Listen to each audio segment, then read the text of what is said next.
श्री वल्लभाधीश की जय। श्री गुसाई जी परम दयाल की जय। श्याम सुंदर श्री अमने महाराणी की जय। श्री हरिराय महाप्रभु की जय। આપણે વલ્લભાખ્યાન વિશે રસપાન કરીએ છીએ, તેમાં ચોથું વલ્લભાખ્યાન ચાલે છે। 8મી કડીમાં આગળ ચાલે છે કે અષ્ટસિદ્ધિનું દાન કરે છે એટલે શ્રી કૃષ્ણ શરણમ મમ, એટલે શ્રી એટલે સૌભાગ્ય આપે, રાજવલ્લભ કરે અને ધનવાન બનાવે। કૃ એટલે પાપનું શોષણ કરે, અને સ્ન એટલે આધિભૌતિક, આધ્યાત્મિક અને આધિદૈવિક દુઃખનો નાશ કરે। શ એટલે જન્મ મરણનો દુઃખ દૂર કરે। ર એટલે પ્રભુ સંબંધી જ્ઞાન કરાવે। ન પ્રભુમાં દ્રઢ ભક્તિ કરાવે। અને મ પ્રભુની સેવા બતાવનાર ગુરુમાં પ્રીતિ કરાવે। અને બીજો મ લીલા પ્રાપ્તિમાં અંતરાયરૂપ પ્રતિબંધોનો નાશ કરે। આ શરણ મંત્ર દ્વારા જીવ પોતાના સ્વામી પ્રભુને વિનંતી કરે છે કે હે કૃષ્ણ, હું આપના શરણે છું। આ નામ મંત્ર આપ્યા પછી જ્યારે ગુસાઈજી આપણને બ્રહ્મ સમન આપે છે ત્યારે આપણા હાથમાં તુલસી આપતા આપણા હાથનો સ્પર્શ કરે છે। આપના સ્પર્શ માત્રથી આપણા જન્મ મરણના ભય નિવૃત્ત થાય છે। આ અલૌકિક મંત્ર આપણા કર્ણ દ્વારા હૃદયમાં સ્થાપિત થાય છે। તે આપણા હૃદયમાં બિરાજી કામ, ક્રોધ વગેરે દુશ્મનોને અંદર પ્રવેશવા દેતો નથી। સૂરદાસજી આ મંત્રોનું મહાત્મ્ય નીચેના પદમાં સુંદર રીતે સમજાવે છે। કૃષ્ણ નામ કી ઓટ બડી હૈ, કૃષ્ણ નામ કી ઓટ, શરણ ગયે પ્રભુ છાડત નાહી, કરત કૃપા કો કોટ, बैठत सबे सवारी झुकी, कौन बड़ो कौन छोटो, सूरदास पारस के परसे, मिटत लोह के कोट। ગુસાઈજીના 252 વૈષ્ણવો પૈકી ગુલાબદાસજીની વાર્તામાં પણ આ કડીમાં વર્ણવેલ ગુસાઈજીના ઉદારતા સુંદર રીતે સમજાવે છે। બ્રહ્મ સંબંધ લઈ શ્રી ગુલાબદાસજીએ વૈષ્ણવી આચાર વિચારનું પાલન નથી કર્યું।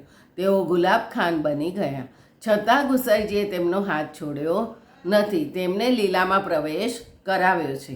માટે આપની ઉદારતાનું વર્ણન થઈ શકે તેમ નથી।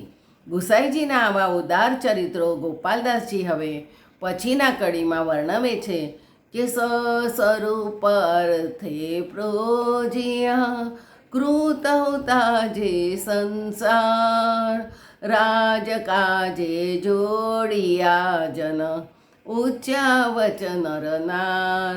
શ્રી વિઠ્ઠલેશ પ્રભુએ કૃપા કરીને સંસારની અહંતા મમતામાં ફસાયેલા જીવોને તેમાંથી છોડાવ્યા। તેમણે પ્રભુના સ્વરૂપનું જ્ઞાન કરાવી પ્રભુની સેવામાં જોડ્યા। તેમણે પ્રભુના સ્વરૂપમાં પ્રેમ ઉત્પન્ન કરાવી સેવાની અભિલાષાવાળા બનાવ્યા।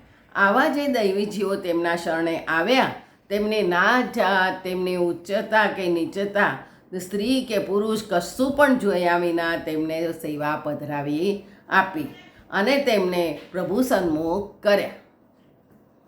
પ્રભુથી અનંત જન્મોથી છૂટા પડવાને લીધે જીવ સંસાર સાગરમાં અથડાતો હતો। તે પોતાના મૂળ સ્વરૂપને ભૂલી ગયો હતો। હું અને મારાપણાના અભિમાનમાં તે ફસાયેલો હતો। તેને પોતાના અંતિમ લક્ષ્યનું જ્ઞાન ન હતું। આવા જીવ ઉપર કૃપા કરી શ્રી વિઠ્ઠલેશ પ્રભુએ તેને તેના મૂળ સ્વરૂપનું જ્ઞાન કરાવવા માટે બ્રહ્મ સમન દ્વારા આત્મનિવેદન કરાવી સર્વ સમર્પણ કરાવ્યું। સ્ત્રી પુત્રાદિકમાંની તેની મમતા છોડાવી, ગૃહધન વગેરેમાંથી તેની આસક્તિ કઢાવી, પ્રભુની સન્મુખ તેની પાસે પ્રતિજ્ઞા કરાવી કે ભગવાન શ્રી કૃષ્ણથી વિખૂટા પડે હજારો પરિવત્સરો વર્ષોનો મને સમય થયો છે, તેથી ભગવાનને ફરીથી પ્રાપ્ત કરવા માટે જે તાપ કલેશનો આનંદ થવો જોઈએ તે મને તિરોધાન થયો છે। આવો હું જીવ ભગવાન શ્રી કૃષ્ણ ગોપીજન વલ્લભને મારો દેહ, ઇન્દ્રિયો, પ્રાણ, અંતઃકરણ અને તેના ધર્મો સ્ત્રી ધન પુત્ર સગા વહાલા આ લોક અને પરલોક આત્મા સહિત સમર્પણ કરું છું. હું દાસ છું, હું કૃષ્ણ, હે કૃષ્ણ હું તમારો છું. હવે પ્રભુના દાસ બનેલા જીવે દુનિયાની સર્વ બાબતોમાંથી પોતાની અહંતા મમતા ઉઠાવી લીધી. તેણે પોતાનો સમગ્ર વ્યવહાર પ્રભુ તરફ વાળી દીધો. હવે સર્વ વસ્તુઓ પ્રભુને અંગીકાર કરાવી તેમના દ્વારા પોતાનો જીવન વ્યવહાર ચલાવવા લાગ્યા.